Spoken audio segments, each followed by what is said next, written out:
SIR ప్రక్రియ కోసం ప్రజలకు శాశ్వత నివాస ధృవపత్రాలు ఇవ్వాలని సీఎం రేవంత్ రెడ్డిని ఎంఐఎం అధ్యక్షుడు అసదుద్దీన్ ఓవైసీ డిమాండ్ చేశారు. సర్ ప్రక్రియపై మజ్లిస్ ఆధ్వర్యంలో నాంపల్లిలో న్యాయవాదులకు నిర్వహించిన అవగాహన సదస్సులో ఆయన పాల్గొన్నారు. కర్ణాటక తరహాలో ఇక్కడ కూడా శాశ్వత నివాస ధృవపత్రాల విధానాన్ని అమలు చేయాలని కోరారు. అక్కడ కాంగ్రెస్ ప్రభుత్వం ధృవపత్రాలు ఇస్తోందని, ఇక్కడ అలా ఇవ్వకుండా కేవలం సమావేశాలు పెడితే ఫలితం ఏముంటుందని ప్రశ్నించారు.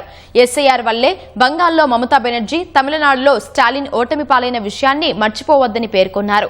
ఈసీ నిర్దేశించిన 3 ధృవపత్రాలు తెలంగాణలో లేని విషయాన్ని బీఆర్ఎస్ ఎందుకు మాట్లాడడం లేదని అసదుద్దీన్ ప్రశ్నించారు. मैं फिर से तेलंगाना गवर्नमेंट से बोल रहा हूं कि आप इशू करो परमानेंट रेजिडेंट सर्टिफिकेट, पैरामीटर्स बनाओ। आप याद रखिए, अगर बाद में फाइनल लिस्ट आने के बाद आप आके हमको गलत हो गया, साजिश हो गई, ये सब बातें मत करो। अभी ये टाइम रिएक्ट करने का है, कंस्ट्रक्टिव काम करने का है। हम उम्मीद करते कि रेवंत रेड्डी साहब, ठीक है, आप टाइम नहीं दे रहे मिलने का, मत दीजिए, मेरे को इतराज नहीं है। और टीआरएस वाले तो खैर बेचारे, उन्होंने भी एक अजीब है। अरे तुम मेन अपोजिशन है बाबू, तुम 10 साल हुकूमत करे, लेटर लिखो इलेक्शन कमीशन को कि भाई ये 3 डॉक्यूमेंट नहीं है हमारे पास,